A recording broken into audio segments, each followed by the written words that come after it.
Hello friends, Deepa की अतरंगी बातों की दुनिया में आप सबका एक बार फिर से स्वागत है।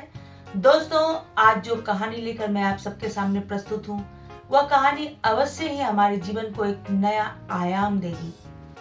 यह कहानी है इंडोनेशिया के एक छोटे से गांव के एक परिवार की, जिसमें माता पिता और उनके 3 बच्चे, 2 भाई और एक बहन रहा करते थे।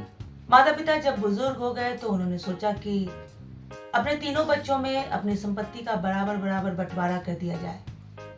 अब दोनों भाइयों को यह बात थोड़ी अच्छी नहीं लग रही थी कि उसकी बहन भी उनकी संपत्ति की बराबर की हिस्सेदार होगी।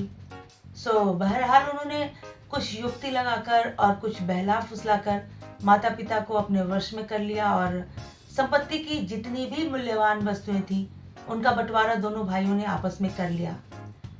और बहन के हिस्से में आया तो सिर्फ एक छोटा सा जमीन का टुकड़ा जो दलदल से भरा था। दोनों भाइयों ने सोचा कि जमीन का यह टुकड़ा भला किस काम का, न तो इसमें खेती की जा सकती है, न इसमें मकान बनाए जा सकते हैं। इसलिए उन्होंने जमीन का वह टुकड़ा अपनी बहन को दे दिया। बहन ने जमीन के उस टुकड़े को सहर्ष स्वीकार कर लिया और यह सोचने लगी कि इस जमीन को लेकर व्यापार की क्या बेहतरीन संभावनाएं हो सकती हैं। और सोचते सोचते अचानक उसके चेहरे पर मुस्कुराहट खिल उठी। उसने उस जमीन में मेंढक पालना शुरू कर दिया।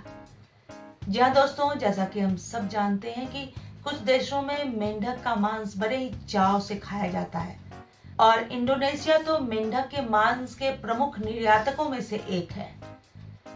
तो बहन ने उस दलदल से भरी जमीन पर मेंढक पालना शुरू कर दिया और देखते ही देखते उसका व्यापार काफी फल फूल गया और उसकी गिनती इंडोनेशिया के अमीर लोगों में होने लगी। तो दोस्तों, कहानी का सार यह है कि हमारे पास जो कुछ भी है, अगर हम उसमें बेहतरीन संभावनाएं ढूंढ पाते हैं, उसका सही उपयोग कर पाते हैं, तो हमें जीवन में सफल होने से कोई रोक नहीं सकता। जबकि इसके विपरीत हमारे पास जो कुछ भी है, अगर उसका रोना रोते रहते हैं और शिकायतें करते रहते हैं, तो हमें असफल होने से भी कोई नहीं रोक सकता। तो दोस्तों, सोच बदलिए, जिंदगी बदल जाएगी। ऐसी ही कुछ अन्य अतरंगी बातों के साथ मैं फिर से हाजिर होंगी। तब तक के लिए बाय बाय।